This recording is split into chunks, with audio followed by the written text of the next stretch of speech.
R&D is not just about research development in the technology or engineering sense only. At the same time that you are doing research and development on technical aspects of what you are building, you should also be doing research and development in the aspects of who you are targeting.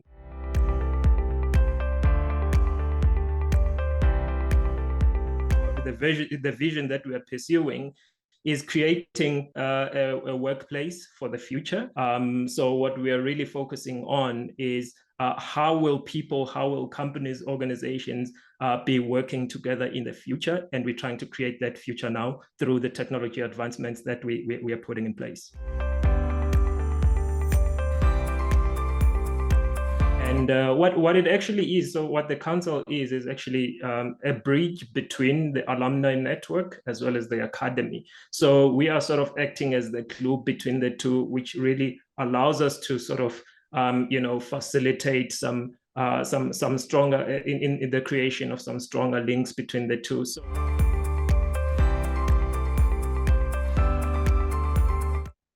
So hi, LIFers out there. Today we have another interesting guest. He's a guest, he's a friend. So he's a fellow council member. So I think, so I'm going to introduce you guys to him. So he's Excellent. Excellent is from South Africa. He's the CEO of Lepsta.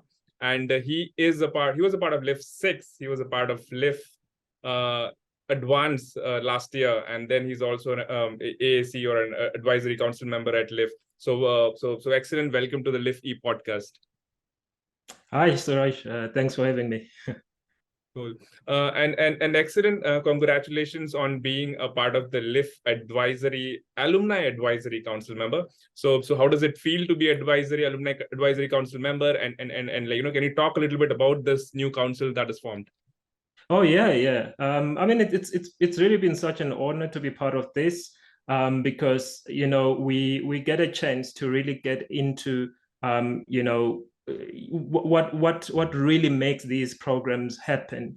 And what it actually is, so what the council is actually a bridge between the alumni network as well as the academy. So we are sort of acting as the glue between the two, which really allows us to sort of facilitate some stronger in the creation of some stronger links between the two. So it's really been a great experience. We're working with some amazing people, as you would know.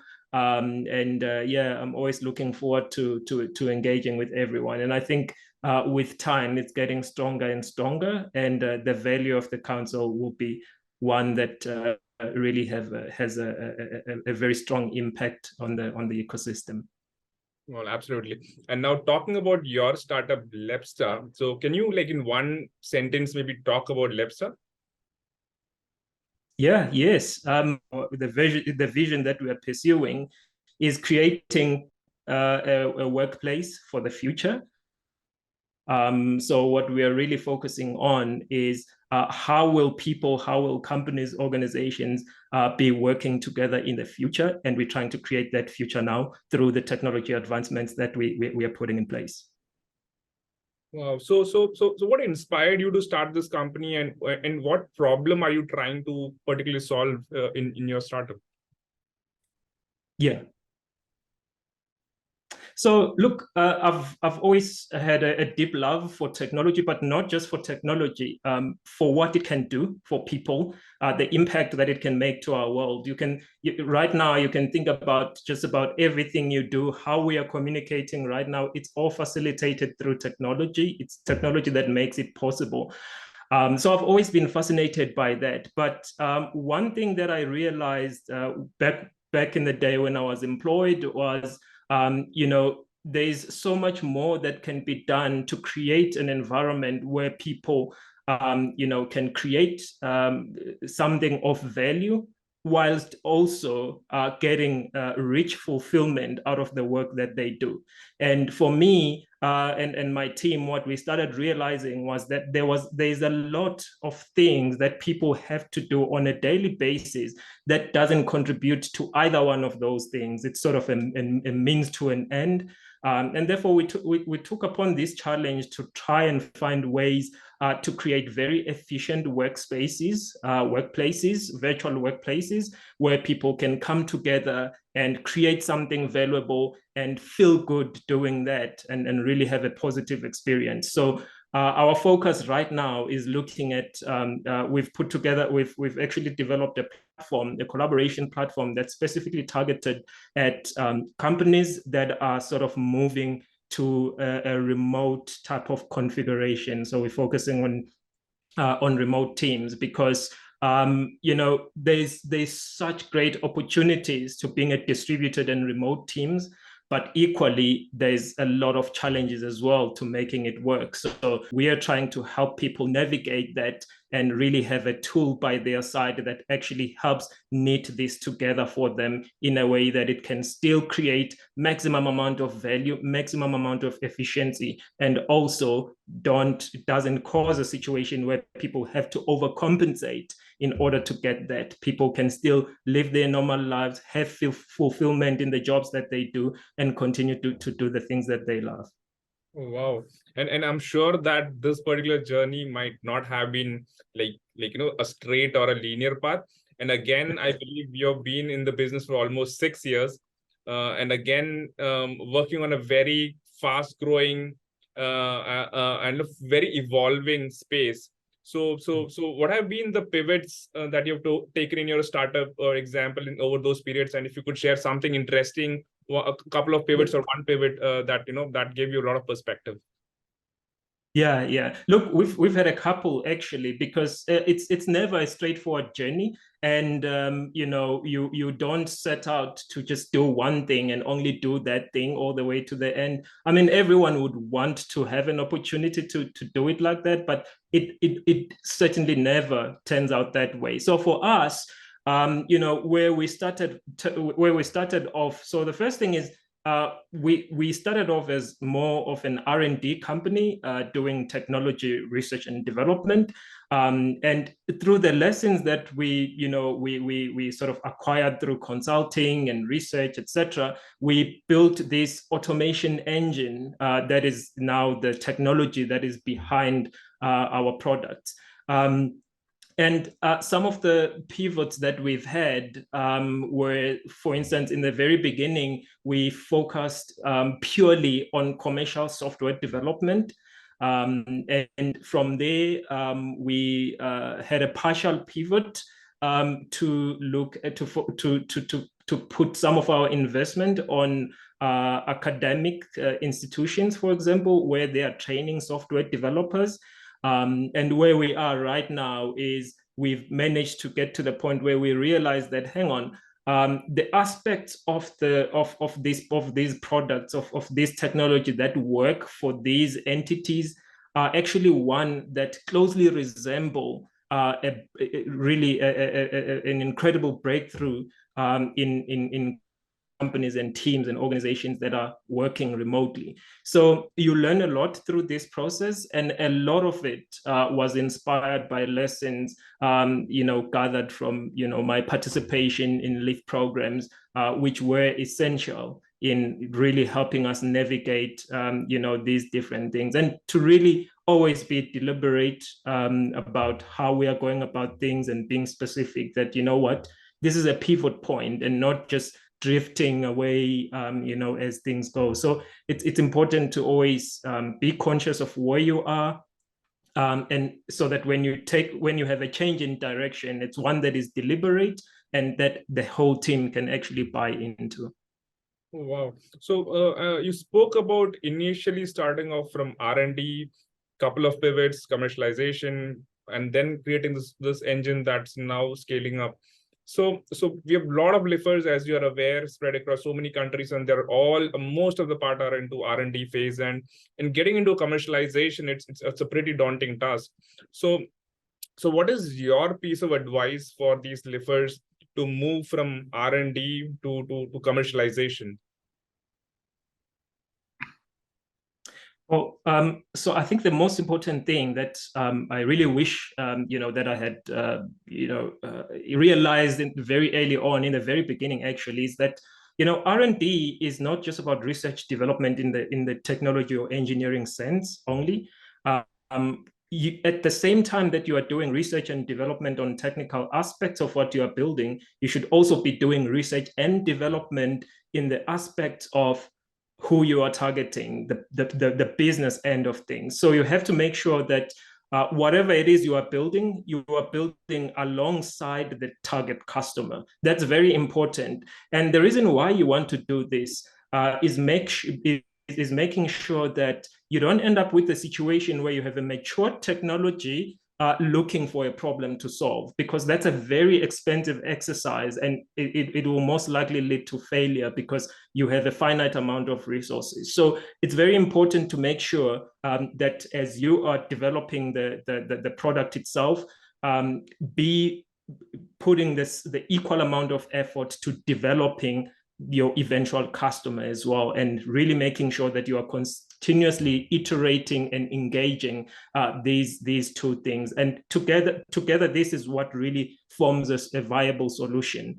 And I think how you can really go about this is, if you are a founder, just make sure that if, let's say, you are the technical one in the team, have someone who's the complete opposite of you, potentially, who can focus on the people aspect of things, so the business aspect of things, and give them the respect and the platform to really be able to make sure that they are able to take lessons that they are drawing from out there interacting with your potential customers, and then bring them to the development efforts. And then you will make sure that whatever strides you are making on the technology development side of things, you are making equal amount of progress on the business development side of things. So you don't leave it until the technology is ready and mature before you can pay more attention to that. So I think for me, that's the most important thing, because finding product market fit is a lot more difficult than probably developing the technology itself. I mean, depending on the complexity of it. But yeah, you'll find that finding product market fit could potentially be the one thing that kills your startup. Wow. So you spoke about not again working in silo and then having an equally opposite variable of yours, be it tech or be it people, and then having that kind of a balance so that you're aligned, and then that goes forward. So you're able to get your R&D and the commercialization parallelly going step by step together. So I think that's very interesting. So what I would again ask in this aspect of it is that LIF, again, alumni network, as you're aware, being a council member, is that it's like 1,000 plus LIFers spread across 17 plus countries.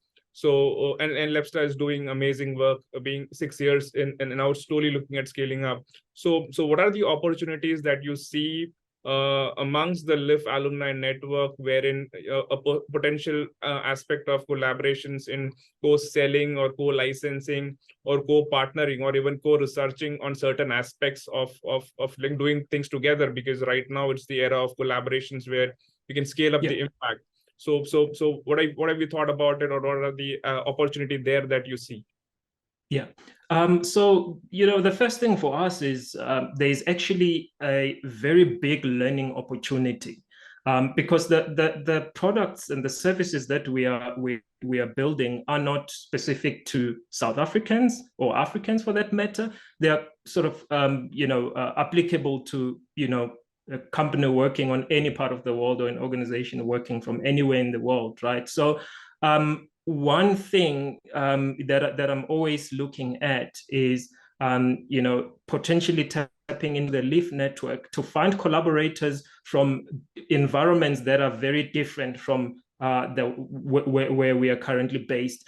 And this actually even aligns with the way that we build our team. For example, our team is spread across different continents, actually. And the reason why we are doing this, and why someone who's within the LIF network would want to do this as well, is because there's a whole lot of differences regarding how we do things that are either influenced by culture, by geography, by a lot of other types of population dynamics that one can really learn from. And for us, if we're saying we are trying to build the workplace of the future, the future is not isolated to Africa or Europe, or the future impacts the entire world, right? So what I'm really interested in right now is having much stronger collaborations or much stronger links with LIFAs in Asia, particularly India. I would have said China if we had people within the network that are also from China, just because of the differences in work ethic, the differences in culture, the differences in also population dynamics, given India being such a populous environment. I'm really looking forward to, in the beginning, collaborating in terms of just harvesting lessons and learnings around what makes these people tick, what makes them so efficient at what they do, and then hopefully the next step is then, can my technology have a place in an environment like this? And if so, what kinds of adaptations, what kinds of adjustments would need to be done?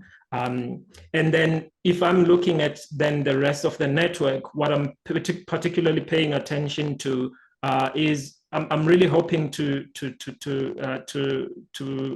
maintain more contact or create more contacts with people who are exploring this remote work sort of phenomenon within their organizations, either people who are starting out going remote or people that have embraced it for quite some time, because it's always interesting to learn about how people make it work, what types of challenges they're facing, and how they're solving them. And I think just being able to leverage, because this is quite a big network, being able to leverage that to anyone's advantage is the right thing to do, and that's why the academy itself has invested resources in creating this kind of environment, so that there can be some thriving collaborations in different directions. Wow. So you spoke about in country, you spoke about India, and in contextual segment that you spoke about was like, distributed, customers who are spread across, or distributor users who are spread across, who are working remote. So is this the customer segment or the aspect that you're looking at for a LIF partner? So the LIF partner is there in India. So if he's serving customers who are based in who is targeting distributed markets or distributed users or distributed teams, is that what you're seeking? Yeah, so it doesn't have to be people who are already targeting, distributed companies. It can actually be an entrepreneur running a company who is looking to get into some type of remote collaboration or any type of sort of cross-border distribution of their own workforce.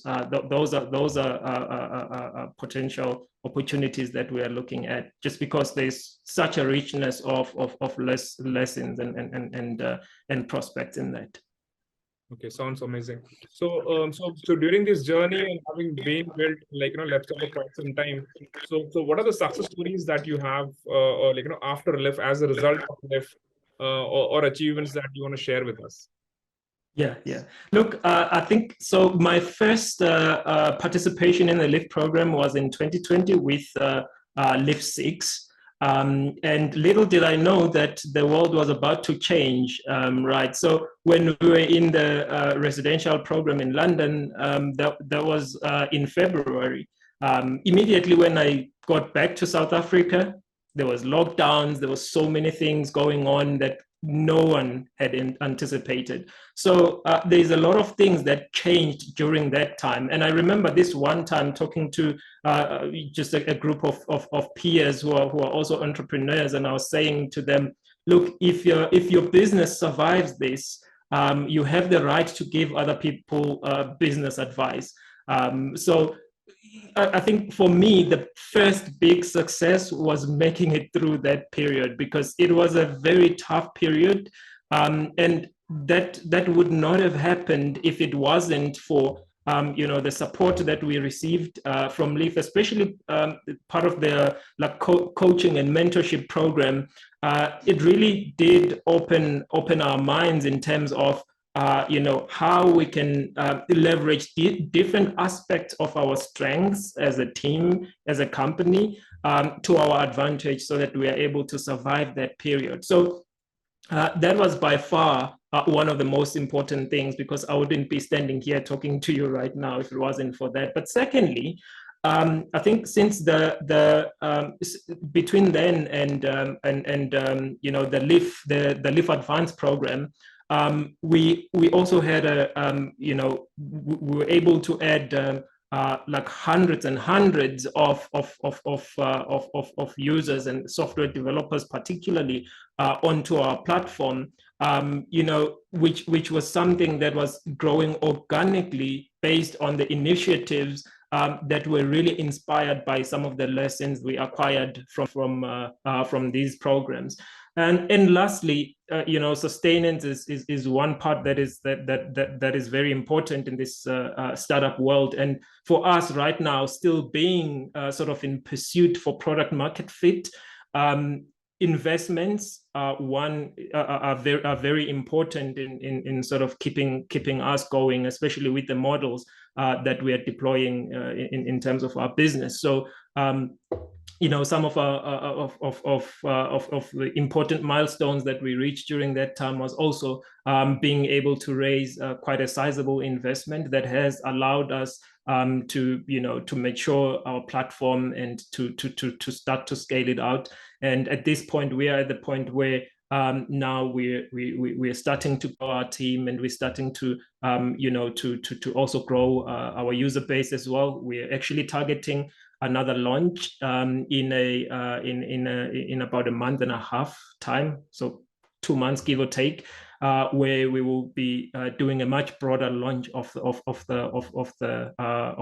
a new product that we've developed. So I mean, among a ton of other things that have happened since then, those are some that I can really pick out because they've been the most significant. Wow. Congratulations on the launch, congratulations on the funding, and congratulations on the growing organic base of users. I think that's the rarest part, and that feeds everything. So yeah. Congratulations on all that part. And coming to a trick question that we have in the podcast is like, if you had one superpower, like, it could be any superpower. If you had one superpower, what would that superpower be, and why? So I think, yeah.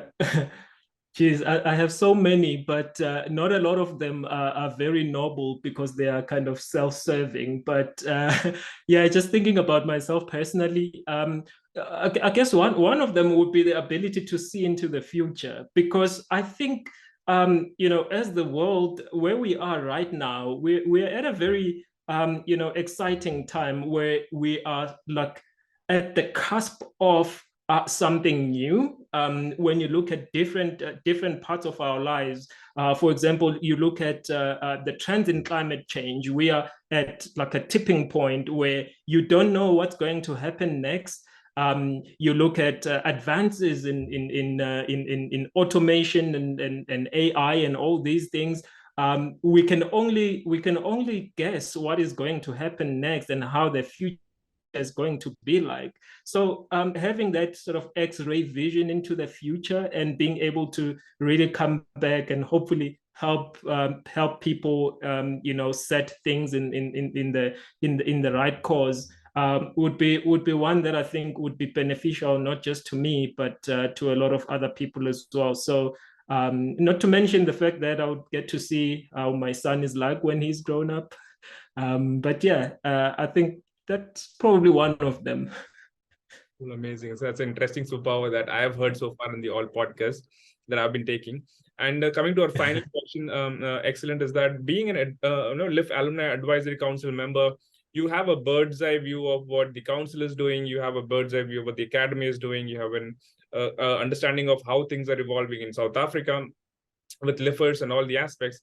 So what is the one thing that you feel that LIFers can do to remain more engaged, one part from them, or what kind of activities that can be done to engage LIFers, because they're spread across so many cities and so many places, and so diverse in their different journey. They're all very diverse. And maybe one part cannot be a solution as well, but what thoughts do you have on that? Well, it is a tricky one, because you have to think about it, whilst also at the same time keeping in mind that this is a diverse group of people in so many ways. They different paths, different stages of development, different nations, different regulations they're working under. So I would say that I think the starting point for any type of initiative is really having some clear problems that we are attempting to solve within that part of the ecosystem. Given the fact that we were all at some point part of cohorts of LIF, means that there are a lot of things that we have in common.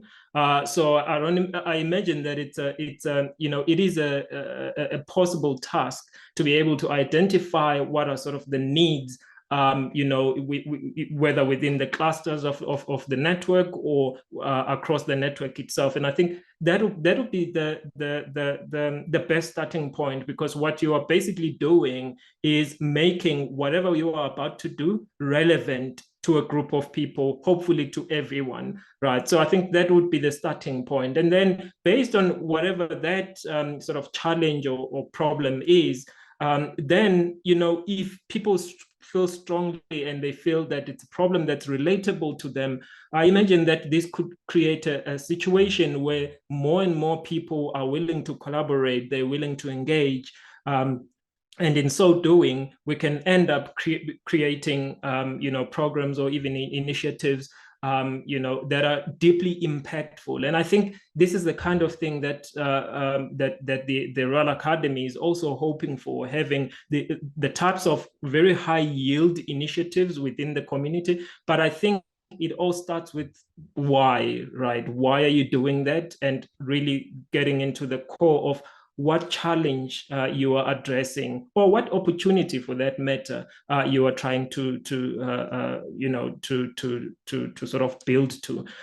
So I think that, if we can maintain strong contacts and try to figure out what are the things that are sort of common threads, across the network, then we have a better chance of identifying things that need action, and things that collectively we can do something about, and hopefully we have an opportunity to create some meaningful and very impactful initiatives out of that. So I think, as you said, there is no silver bullet, but I think if we start with a very strong foundation of really having a crystal clear understanding of why we're embarking on that type of effort, I think we then have a chance of doing something impactful. I think very well said, in context of starting with multiple experiments maybe, and having the core reason of why you want to do it, and and then seeing which one evolves and then scaling it up. I think it makes total sense. So again, and I think another part of that is, when you're dealing with the community, you want buy-in from the community. And if it's crystal clear what we're trying to achieve, it then makes it much easier for other people to participate, even if it's still just starting out as an experiment, and hopefully it becomes something that evolves into something even bigger. Wow, perfectly awesome. Well, excellent. Thank you so much for your time. I think it's been amazing to talk to you and hear from your success journey, and how you've been doing throughout, and how you've been growing Lepsta, and also contributing to the Alumni Advisory Council. So once again, thank you so much for your time, and thank you for being on the podcast. Thank you for having me, Suraj, and hope you have a good one going forward. Thanks again. See you soon, man. See you soon. Yeah. All right. Thanks.